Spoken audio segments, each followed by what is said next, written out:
Good afternoon. Thank you very much, Jose. Good afternoon, everybody. My name again is Sylvia. I'm from Nigeria. I am a teacher in the university in Nigeria.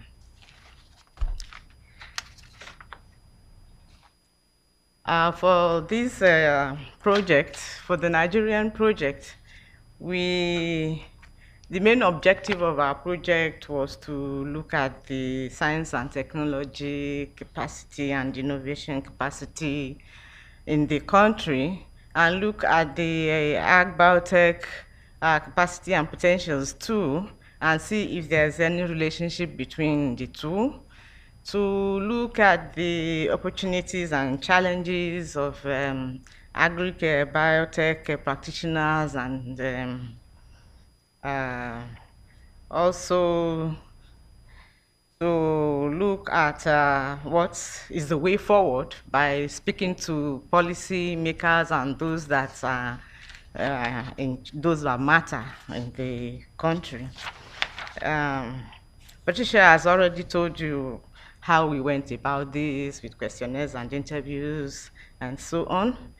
And for Nigeria, we had one or two constraints because at the time we were gathering data, all the universities in the country were on a complete strike, which is not new in Nigeria. It's like stock in trade, because university teachers are poorly paid. We say that our take-home pay does not take us home. So if you find us going on and off all the time to try to improve our working conditions, because it's not enough to pay us salaries without giving us materials and facilities and equipment to work with. The second limiting factor we had, which affected our data, is that the northeast block of our country was blocked to communication, both phone and internet and everything, because there are some serious issues, security issues in that area. We found out that about 36 biotech institutions are working in Nigeria. This is out of about 46 universities and 23 research institutes. By the way, we're a bit bigger than Kenya. That's why the numbers are, because we're like 180, 200 million people. So we have about 46 universities, and they've added 12 again last year. And altogether, we looked at 36 of them, and there was evidence of agricultural biotech research in 20 of them, and most of them are in the west of the country, both the northwest and south west. This northeast block I was talking about was able to submit nothing really, because at the time they had more pressing concerns than filling out research questionnaires and stuff, because there were cases of concerns about survival really, and being able to get out of the place and things like that. So the research institutes were the ones that submitted the bulk of the returns. This was easier for us because the research institutes, once you can get the attention of the director of the research institute, you've got the entire institute. As against the universities, where even when they are not on strike, every researcher is his own boss, research-wise, because your primary assignment is teaching. Once you do your teaching, if you don't do your research, nobody is interested, because that controls your promotion. So the researchers in the universities are independent, kind of. Yeah, so even if they were not on strike, we may not have also gotten too much from them, because the government does not give the universities any particular grant for research. The grants for research should be sourced by the scientist himself. He's only given facilities for teaching, and he publishes or perishes based on his research and research grants that he sources. So as a result of these we were able to get only 6 universities to provide us data and 13 research institutes to give us data. The 13 were from public institutions. We found only one private institution that was carrying out research in the country. So meaning that our R&D is public sector driven, and the private sector is not yet in, which is really the way it should be. When there is a new technology, we think that the government or the public sector should drive the initiation of that technology. The government should own that technology, champion it, and fund it. And then when it takes off, the private sector takes over to commercialize it. That is what we think the governments of our country does not quite understand, that they should champion this technology and sell it to the private sector. We found the focus of R&D, agribiotech R&D in the country to be mainly crops. The crops had like 71-point-something% of the focus, and they were mainly cassava, maize, sorghum, cowpea, and palms.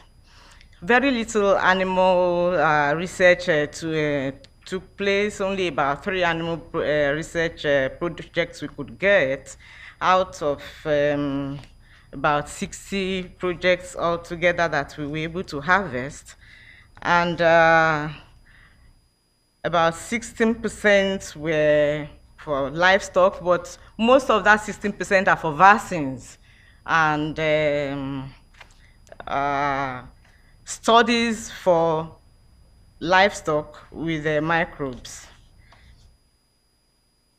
We had 1 or 2 fish and poultry and swine and cattle projects also.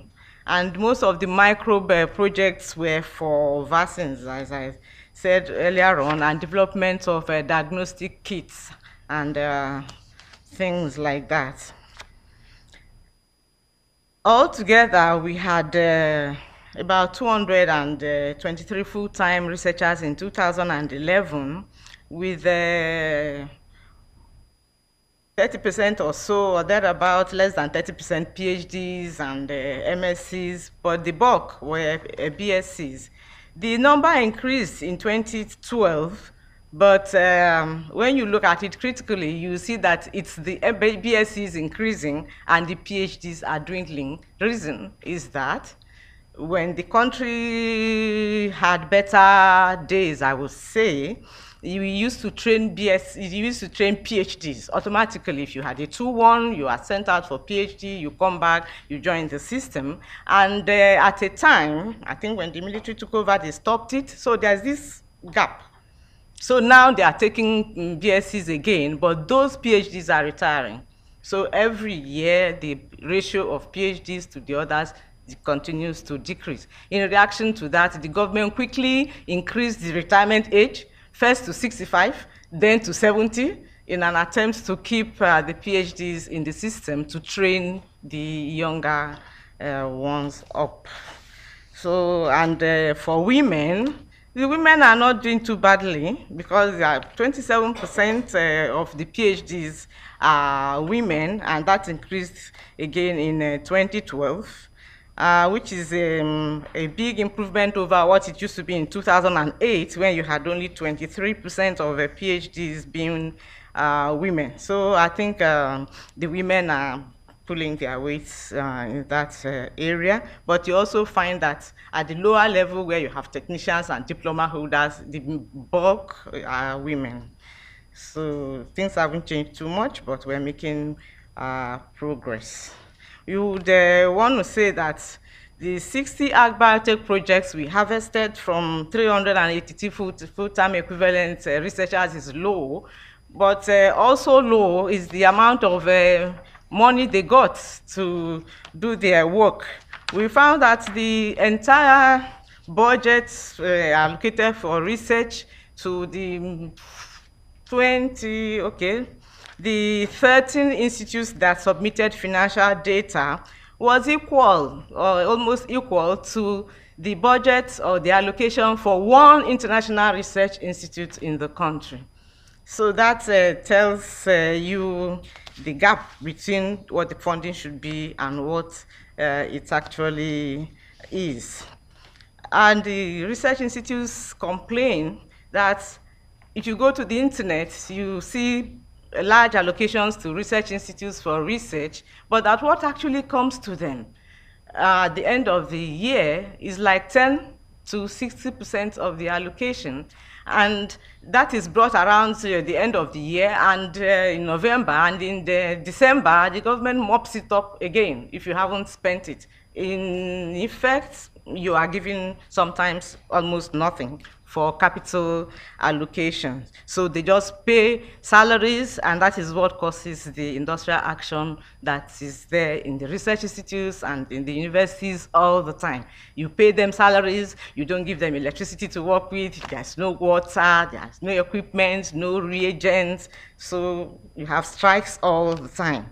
Now you have the Agricultural Research Institute of Nigeria trying to remedy these situations.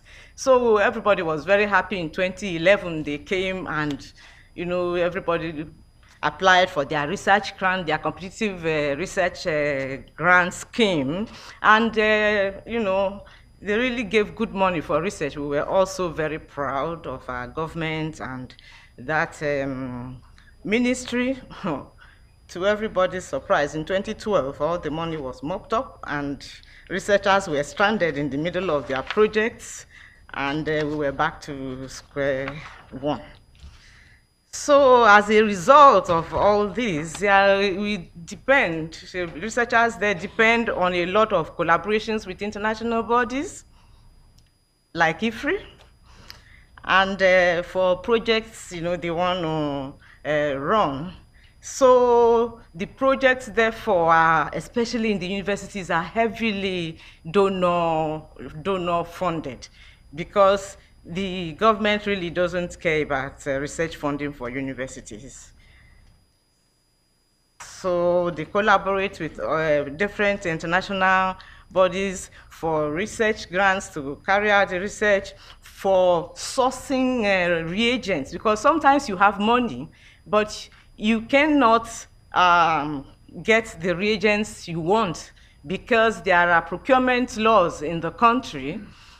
For buying everything, you are not allowed to buy the kind of equipment that will work for you, but you must buy it through the procurement officer, who brings to you acrylamide that doesn't gel, and stuff like that, and equipments that never come on, and you are stuck with them. That's a big problem for researchers in the country, so that even if you have money, you are not allowed to really spend it for what you think will work for your research.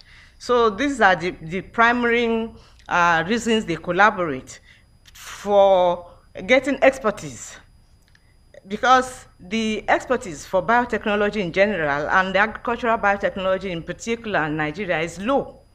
Most people are trained in the conventional agriculture, everybody knows, but this relatively new one, the biotechnology, ag biotechnology, molecular biology has not come to stay yet in the country. So you find collaborations for expertise and collaborations for equipments and reagents and consumables, and for procurement of reagents that will work. So as a result of this low expertise amongst otherwise well-trained researchers in the country, as a result of it, you find the sophistication of research techniques used is low. So most of the projects are tissue culture projects, marker-assisted projects, and the use of PCR is usually for these marker-assisted projects, usually for systematics, for taxonomy, and that kind of project, and transgenic projects that use transformation and genetic modification are very few, like 3, 4, and they are all based on transformation cases that have been produced abroad and imported into the country to transform. Actually, the transformation is carried out there, and then it's brought into the country for field, confined field testing. So because of this, well, you can classify Nigeria as a net importer of biotechnology, according to the work of Fox Zapida and his colleagues in 2013. So, and that puts us almost along the same level with Kenya and Uganda, far behind South Africa, and I think a little behind the East Africans too. So Nigeria has a long way to go. So in our interviews, the policies, the right policies are in place in Nigeria, but the private sector says policies are there, but the wrong people are executing the policies. And in conclusion, they feel that a strong political will is required for biotechnology to succeed in Nigeria. It is a desirable thing that the public sector is leading biotechnology in the country now, and the government needs to champion and own and domesticate the biotechnology so that it's not seen as alien by the people, and the government can do this by urgently building human and structural capacity in order to drive the technology in Nigeria. And we believe that it's only when this is done that the private sector can move in to commercialize the products of the technology in order to prevent hunger and ensure food security. Thank you very much.